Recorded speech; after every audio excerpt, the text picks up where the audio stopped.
વિવિધ કાર્યકારી સેવા સહકારી મંડળી લિમિટેડની આજની 70મી વાર્ષિક સાધારણ સભાના અધ્યક્ષ અને આ મંડળીના પ્રમુખ ગોબીરસિંહ વિઠ્ઠલભાઈ શામજીભાઈ હિરાણી, આ મંડળીના ઉપપ્રમુખ ભાઈ શ્રી ભીખુભાઈ ટીંબડિયા, આ મંડળીની વ્યવસ્થાપક કમિટીના સન્માન્ય સભ્યશ્રીઓમાં વિનોભાઈ ગાડિયા, મુરબીસિંહ ભરતભાઈ બાલાળા, મુરબીસિંહ દિલીપભાઈ બાલાળા, મુરબીસિંહ સંજયભાઈ બાલાળા, મુરબીસિંહ ગોરધનભાઈ વગાસિયા, મુરબીસિંહ રમેશભાઈ ગોંડલિયા, મુરબીસિંહ મનસુખભાઈ કેલૈયા તેમજ મંચ પર બિરાજમાન મુરબીસિંહ મગનભાઈ વેકરિયા, અમારી બેંકના સિનિયર ઓફિસર ભાઈ શ્રી અરવિંદભાઈ કાનાણી.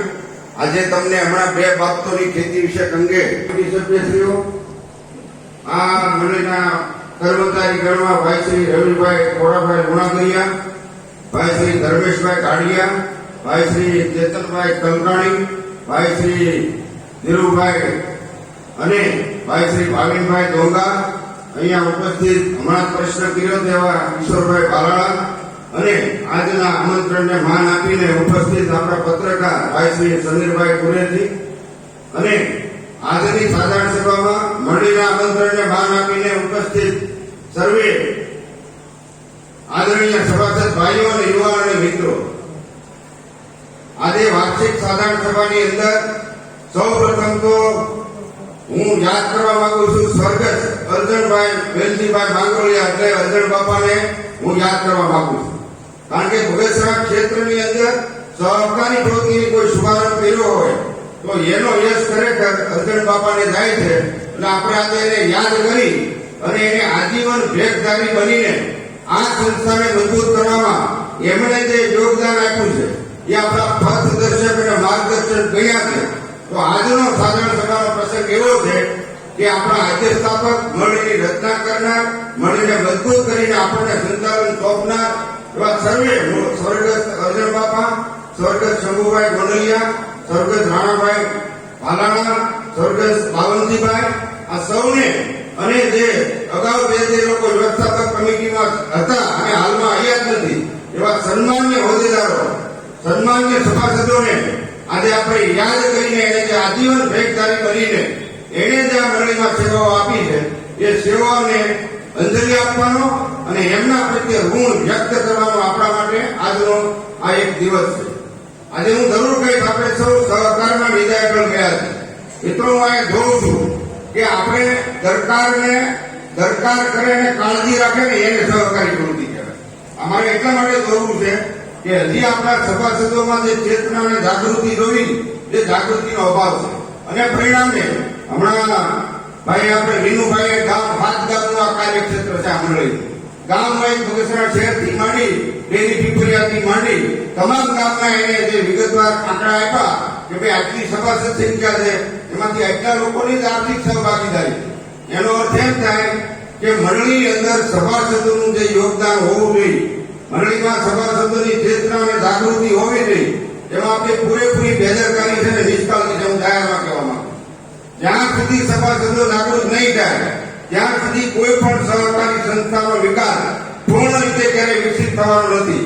અને એટલા માટે આજ મારે તમારું ધ્યાન દોરવું છે, કોઈ પણ સહકારી સંસ્થાની અંદર લોકશાહીને જીવંત રાખવી છે, એને અસરકારક બનાવવી છે.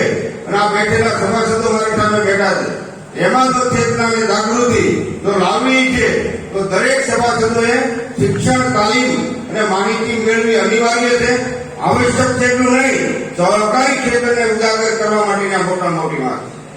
અને એટલા માટે સહકારી મંડળીએ લોકશાસનની પાઠશાળા, આ બેઠેલા લોકો છે મારી સામે, એની સાથે મારે શાસન કેમ કરવું, સ્વનિર્ણય, સ્વવહીવટ, સ્વ જવાબદારી, સ્વાશ્રય કેમ બનવું, બીજાના હાથ પગને મજબૂત કેમ કરવા, આ મૂળભૂત હેતુ, સહકારી ધર્મનો મૂળભૂત હેતુ એ છે કે લોક કલ્યાણની ભાવનાને સાર્થક કરવા માટે આપણે સૌએ સાથે મળીને સમન્વય, સહયોગ અને સહકારથી આપણે સમાજનો સર્વાંગી વિકાસ કરવાનો છે.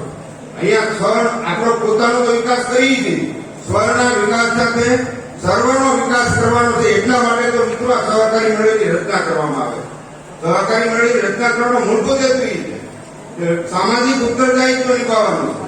અહીંયા સૌ પ્રથમ મારે થોડી મંડળીની તમને ઝલક આપવા માંગુ છું.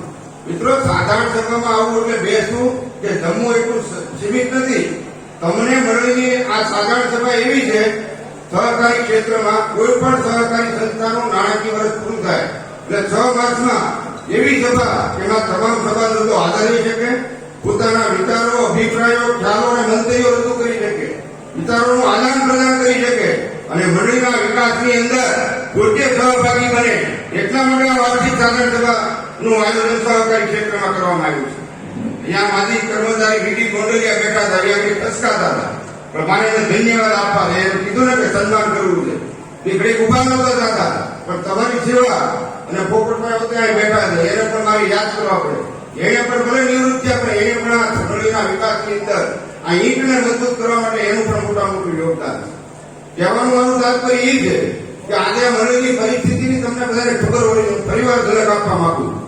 આ મંડળની અંદર 59 લાખનું શેર ભંડોળ છે. આપણે લઈ લો મિત્રો, આ મંડળીના ભંડોળ 1,35 લાખ છે કે નહીં? આ મંડળીની ડિપોઝિટ 1,64 લાખ છે. આ મંડળીનું કરજ છે 15,96 લાખ. આ મંડળીનું ધિરાણ છે 17,20 લાખ. આ મંડળીની ટોટલ એસેટ છે 21,15 લાખ. આવી બધી માહિતી આપણા જીવનની અંદર હોવી જરૂરી છે. અહીંયા ખાલી બેસવા માટેનો પ્લેટફોર્મ નથી મિત્રો, યાદ રાખજો. તમને જો આવી જાણકારી ન હોય તો તમે કઈ બાબતમાં આમાં સજેશન કરી હોય મને જવાબ દો. આ બહુ ભરતભાઈ મારું સ્પષ્ટ મંતવ્ય છે, વડીલો આગેવાનો બેઠા છે. સહકારી ક્ષેત્રમાં હું કાયમ કહેવાનું છું કે સહકારી ક્ષેત્રમાં સંખ્યાત્મક વિકાસ છે, આપણે જેનો શબ્દ ગુણાત્મક વિકાસ નથી. એનું કારણ શું છે કે આપણે પૂરી જાગૃતિ નથી, જાગૃતિનો અભાવ છે. આપણે સહભાગીદારી, આર્થિક સહભાગીદારી નોંધાવવા આપણે આગળ ચાલતા નથી અને એટલા માટે આ મળેલા 1717 સભ્યો છે. મેં હમણાં જોયું કેટલા 1717 સભ્યોની 7 ગામની મંડળી, આ નાની મંડળી નથી. આ વિવિધ લક્ષી સેવાનું કેન્દ્ર બને, એમાં તમારે સહયોગ આપીને આ સહકારી પ્રવૃત્તિને આપણે આગળ લાવવાની, આગળ ધપાવવાની. એટલા માટે મારે ધ્યાન દોરવાનું છે કે સહકારી પ્રવૃત્તિ આમ જનતા અને આમ વર્ગ માટેની માનવ કલ્યાણની ઉમદા આદર્શ પ્રવૃત્તિ છે. કોઈ કોઈનું શોષણ ન કરે અને આ બેઠેલો સમાજ છે એને સમાન રીતે સરખો લાભ મળી રહે એવી લોકશાહી ઘટે સંગઠનના રૂપમાં સાહિત્યિક કોઈ સામાજિક પ્રવૃત્તિઓ તો આપણી સહકારી મંડળી છે. મિત્રો સહકારી મંડળીની વ્યાખ્યા બહુ સારામાં સારી આપવામાં આવી છે કે સ્પર્ધા અને તંદુરસ્તીને હટાવે, સ્પર્ધા અને હરીફાઈને અટકાવે અને વચ્ચે આવતા તમામ મધ્યસ્થીઓને દૂર કરે એવી જો પ્રવૃત્તિ હોય તો મિત્રો આપણે સહકારી પ્રવૃત્તિ છે. આપ તો ભાગ્યશાળી છો કે સહકારી પ્રવૃત્તિ સાથે જોડાયેલા છો. સહકારી પ્રવૃત્તિના વૃક્ષ નીચે આ મીઠા મધુર ફળ મેળવીને તમારા સ્વ વિકાસ સાથે આ સમાજના વિકાસમાં પણ તમે સહભાગીદારી તરીકે આગળ વધો છો. હું તમને આજે ધન્યવાદ આપું છું. બીજું મંડળીને મારે બીજી બાબત મંડળીની જાણ કરવા જેવી છે. 2-3 બાબત તો મંડળીની બહુ સારી છે, હું ધ્યાન કરવા માંગુ છું. સભાસદ તરીકે તમારા ચેતના મને બંધન હોવું જોઈએ. દૂધમાંથી માખણ કાઢવાની આપણી કાર્યક્ષમતાને વિકસિત કરવા માટેનું આ પ્લેટફોર્મ છે, ધ્યાન દોરું છું. મિત્રો યાદ રાખજો, ગત વર્ષે આ મંડળીએ 19,33,000 નફો કર્યો છે. આ વખતે કેટલો નફો કર્યો છે બોલો બોલો? હું કેમ સામના બેઠા છું? આ સભાને જાગૃત રાખવાની છે, આ એટલે ભાષણ કરવામાં નથી. એવા ધ્યાન રાખજો. આવો મારું ખુલ્લું મંતવ્ય છે. 30 લાખનો નફો કર્યો છે. આની એક બાબત પૂછે તો બધાને ખબર છે કેટલા ટકા ડિવિડન્ડ આપ્યું છે બોલો તો હોવ કેવો આપે? પણ એક જ ટ્રસ્ટી છે, આપણે રેટ મળે છે, ડિવિડન્ડ મળે છે. જે આ જમીનભાઈ એનું નામ સહકારી ક્ષેત્ર એટલે ઉજાગર નથી. અમારે લેવાનું કારણ શું કામ છે મિત્રો? યાદ રાખજો, હું સત્ય વાત તમને કહું છું. કોઈ પણ બોરડી હોય ને, આપણે લેજો બોરડી શું કરે? 2 વસ્તુ એમાં પડી છે. એક તો આપણને બોર આપે અને એની અંદર બીજા કાંટા હોય. આ પ્રકૃતિનો નિયમ છે, ધ્યાન ઉપર મૂકવું છે. બોર હોય ને કે આપણે ખાઈએ એટલે આપણે શાંતા આપે, શાંતિ આપે. અને કાંટા શું કરે? ગંઠે હેમોગ્લોબિન બહાર કાઢે. તો આમાંથી શું કાઢે? એમ તમે સાંભળી લેજો. એક જ માતાના કુખે, એક જ નક્ષત્રમાં જન્મેલા 2 બાળકો, એક જ માતાના કુખે, એક જ નક્ષત્રમાં જન્મેલા 2 બાળકો. મિત્રો એની માં પણ પ્રકૃતિની વિવિધતા ઈશ્વરે આપી છે. હું તમને એક દાખલો આપું છું. રાવણ અને વિભીષણ, માતા મંદોદરીના કુખે જન્મેલા હતા. ક્યાં રાવણ ને ક્યાં વિભીષણ. બીજું ઉદાહરણ તમારે માટે કંસનું અને દેવકીનું આપવું છે. કહેવાનું મારું તાત્પર્ય એ છે મિત્રો, આ વિધિની વક્રતા છે તમને એમ કહેવાનું છું. અને આ સંસારનું સત્ય છે પામવા માટેનું આ સહકારી ક્ષેત્રનું પ્લેટફોર્મ છે. એટલા માટે